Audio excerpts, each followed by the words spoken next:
Hello students, I am Jugal Kishore Tiwari, PGT Physics, KB number 1, GCF, Jabalpur. Today I am presenting lesson number 10, wave optics, some topics of wave optics. The topics are coherent source, interference,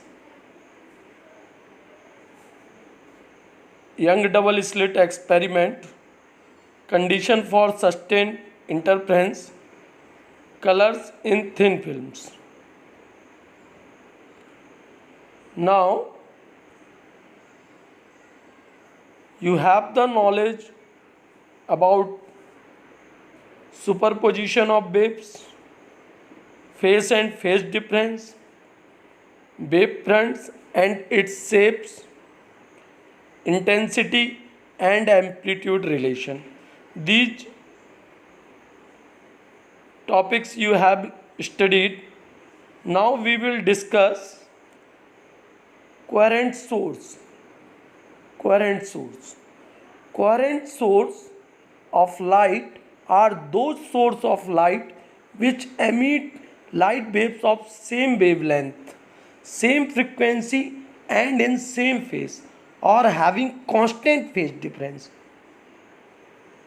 Students, you have many examples of coherent source in your life also.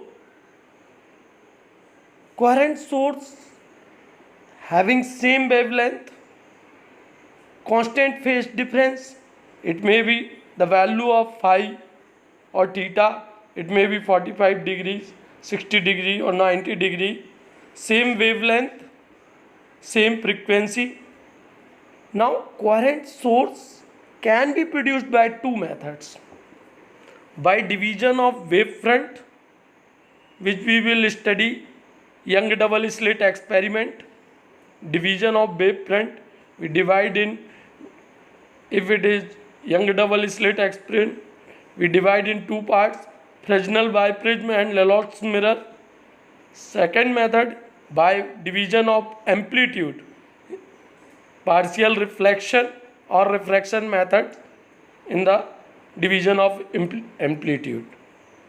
Now student, the interference of waves. Interference of wave, how we will define the interference of wave? Interference of waves, we will define it. The interference of wave we can define having two waves. There are two sources S1 and S2, which we have two waves, and here first wave having red color and the second wave having blue color. The phenomena of one wave interfering with another coherent wave while propagating along the same direction and resulting redistribution of energy in the same around the source of distribution of disturbance is called interference of wave. The phenomena of one wave with another coherent wave while propagating along the same direction and the resulting redistribution of energy in the space around the two sources of distribution is called interference of waves. Here you can see, students, there are two waves. One is red color and another one is blue color, and having resulting amplitude. When they are superimposed to each other, they are having resulting amplitude E1 plus E2. There are two types of interference. If they are superimposed constructively, they are having amplitude E1 plus E2. Their amplitude will sum up and the resultant amplitude will increase. After then we will see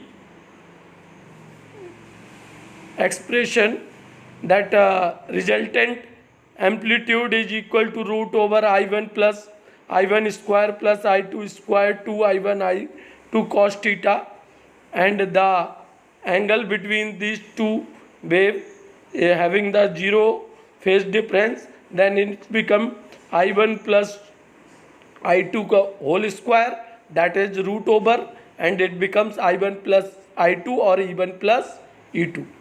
That we will see later. Now another type of interference, destructive interference, when the amplitude of one wave subtract or the in opposite direction to another wave, then we can see this amplitude will be differentiate, and their difference is E1 minus E2, means their direction are opposite, and when they will interfering, their amplitude will be subtracted, and the resultant amplitude is E1 minus E2. So we can define it another time, the phenomena of one wave interfering with another coherent wave. Keep this fact in mind, the waves are coherent while propagating along the same direction, and the resulting redistribution of energy in the space around the two sources of disturbance is called interference of wave. You can see this diagram also. There are two sources, S1 and S2. One is giving blue type of waves, another is giving red type of, and when they are meeting, they are having the bright band and dark band. When blue to blue meets, there is a bright band, or when there is blue to red, there is a dark band. So these are the fringes of bright and dark, bright and dark. The width of the fringes we will observe later are equal in interference. Now we can say the derivation of the interference of waves. We can see it if we will take one sinusoidal wave, E1 is equal to A sin omega t, and another second one is E2 B sin omega t plus phi. They are having the phase difference phi. You can observe it. These two waves are sinusoidal wave having phase difference phi, and their angular frequency is omega. E1, E2 are their amplitude. Now we will superimpose them. In interference process, they are superimposed. In one direction, they are superimposed. So applying superposition principle, the magnitude of resultant displacement of wave H E is equal to E1 plus E2. Now you can use the trigonometric identity and fetch up it. You will get E is equal to A plus cos phi sin omega t plus B sin omega V sin phi cos omega t. Now substitute these variables. A plus B cos phi is equal to capital A cos theta b sin phi is equal to capital A sin theta. We can see here is capital A. We are using capital A.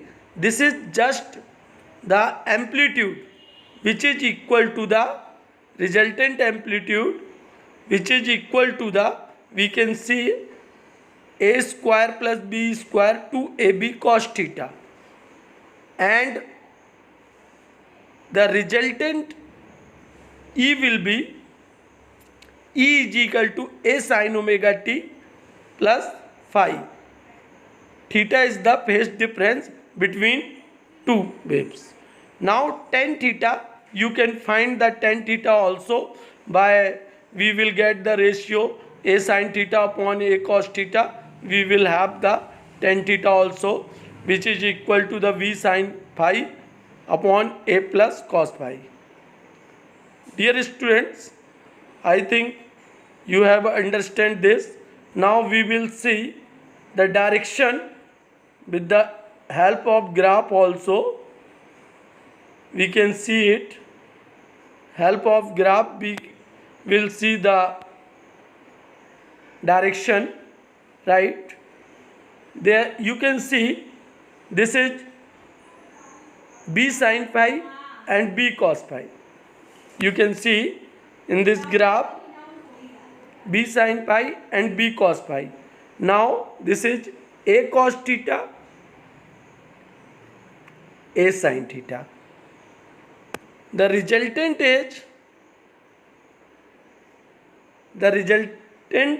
amplitude is showing by green line, and the amplitude of blue line is b. So you can see it, the phase difference between these two is phi, and the resultant phase difference is theta with the green line. See student, the resultant amplitude displacement is, resultant amplitude is a, and resultant displacement E is equal to a sin omega t plus theta, which is showing by the green line also, right? Now we will see the expression for it. You know the value of a, root over a square plus b square plus 2ab cos phi. We will have this expression. Now intensity is proportional to the square of amplitude of wave. So I is proportional to a square. You can patch up it and you get I proportional to a square plus b square 2ab cos phi. This will give two conditions here. These are the conditions for the interference of wave. For constructive interference, I should be maximum, which is possible if and only if cos phi is equal to plus 1. And in terms of trigonometry, we can write it phi is equal to 2n pi, and corresponding path difference between two waves, we can find delta is equal to lambda upon 2 pi into 2n pi. That is equal to lambda, delta is equal to n lambda. Now we can find the condition for destructive interference also. I max is proportional to a plus b whole square. That is your maximum intensity in constructive interference. Now condition for destructive interference of waves. For destructive interference, I should be maximum.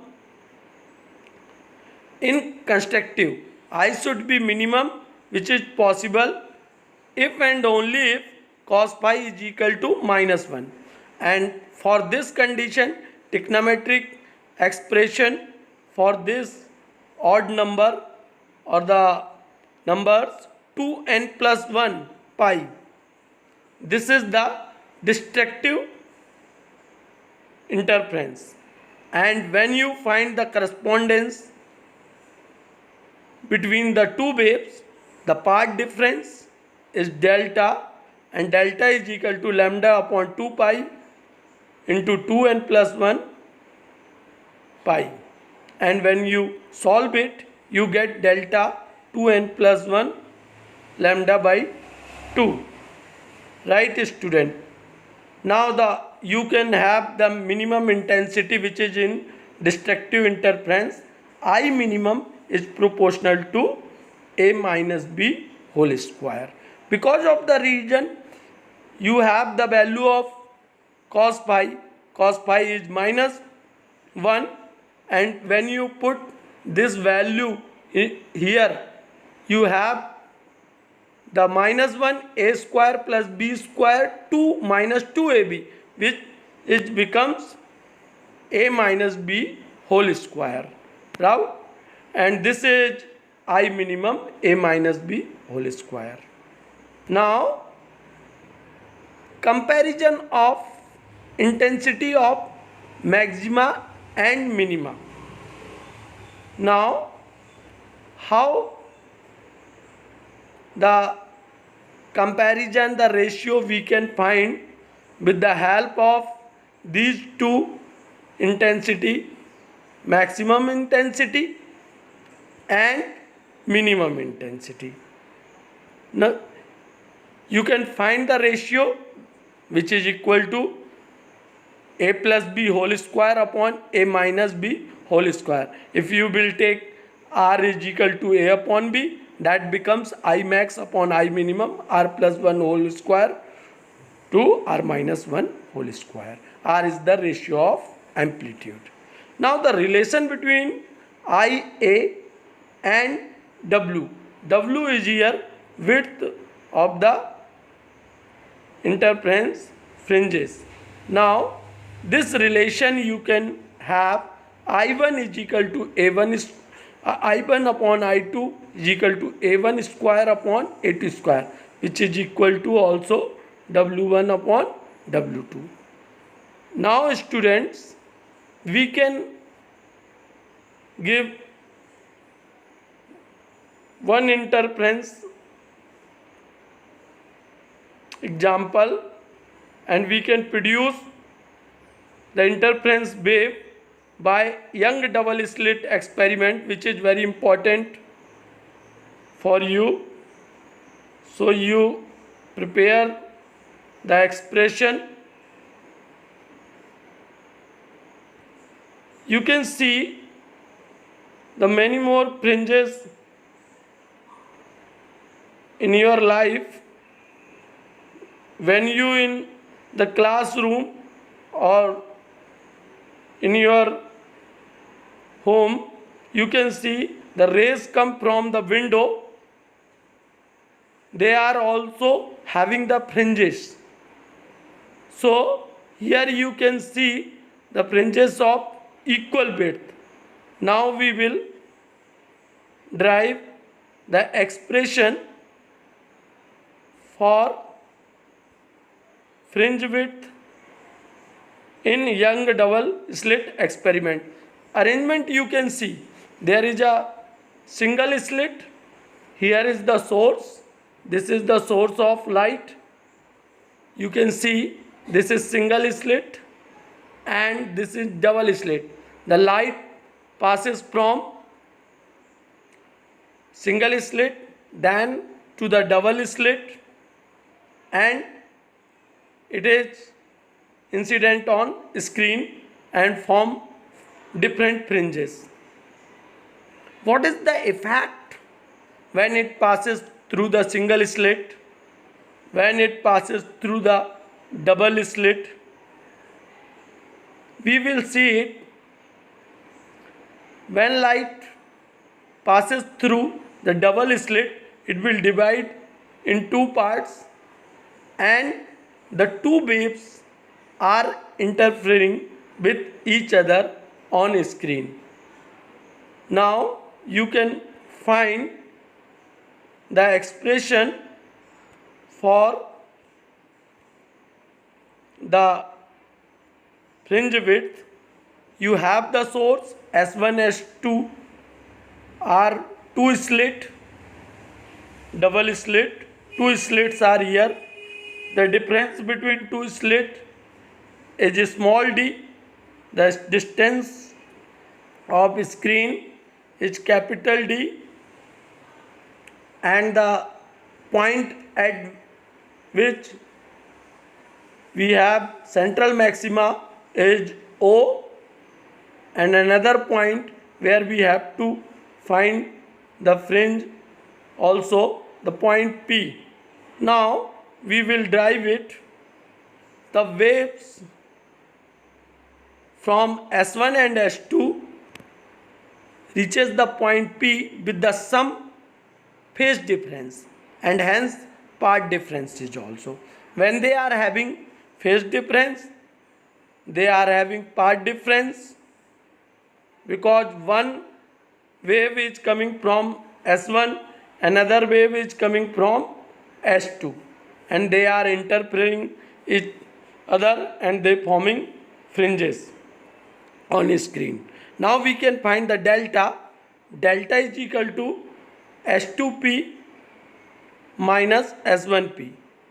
We can derive it S2P square minus S1P square with the help of Pythagoras theorem also. S2P square S1P square, we can derive it with the help of Pythagoras theorem, and after then we will use identity A square minus B square, which is equal to A minus B, A plus B, and when you fetch up it you get 2 by D. Now we will have the fringe width delta, which is equal to 2 by D upon 2D.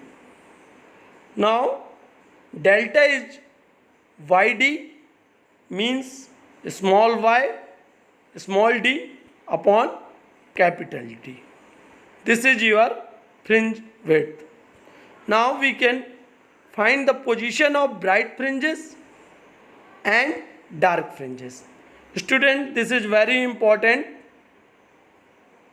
You have to find the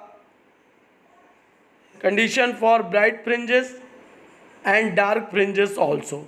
First we will find the condition for bright fringes.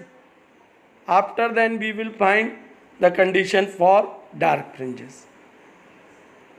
For a bright fringe at P, you can see this diagram in previous slide. At the point P, if there is a bright fringe, you can see it in previous diagram. This is the point P. This point is P. If at point P bright fringe is there, then delta, you have got the expression delta is equal to YD upon D, which is equal to n lambda. You derived it, and n is equal to 0, 1, 2, 3. Y is equal to nd lambda upon D, where capital D is the distance of screen and small d is the distance between the slit. You have the activity also. You can use the saving blade and you can make the fringe width with the help of any current source also, current light source. You can form the fringe width also with the help of activity. Now we will find the condition for bright fringe. If you put n is equal to 0 and y is equal to also 0, that is your y naught. If n is equal to 0, then y is equal to is also 0. If n is equal to 1, y1 is equal to d lambda upon small d. That is your difference between the two waves.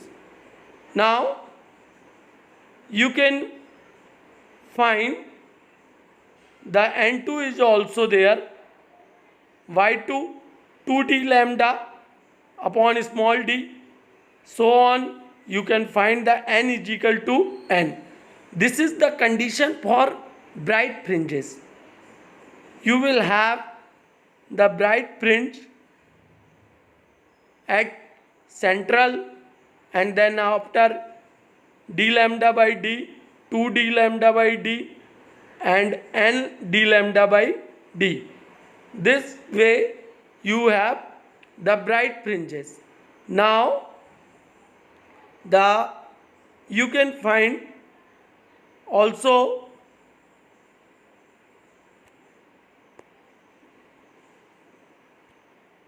the condition you can have the condition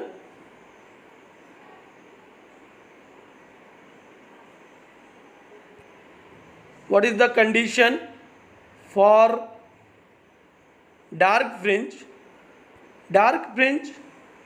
Previously we saw that for the dark fringe the condition is 2n plus 1 lambda by 2, which is equal to yd upon d. When you solve it, you have the value of y also. The y is 2n plus d lambda by 2d. Now you can find the n0 y0, where we get the first dark fringe at n. After then the n is equal to 0, this is d lambda by 2d, and then n1, all the odd numbers are there, 1, 3, 5.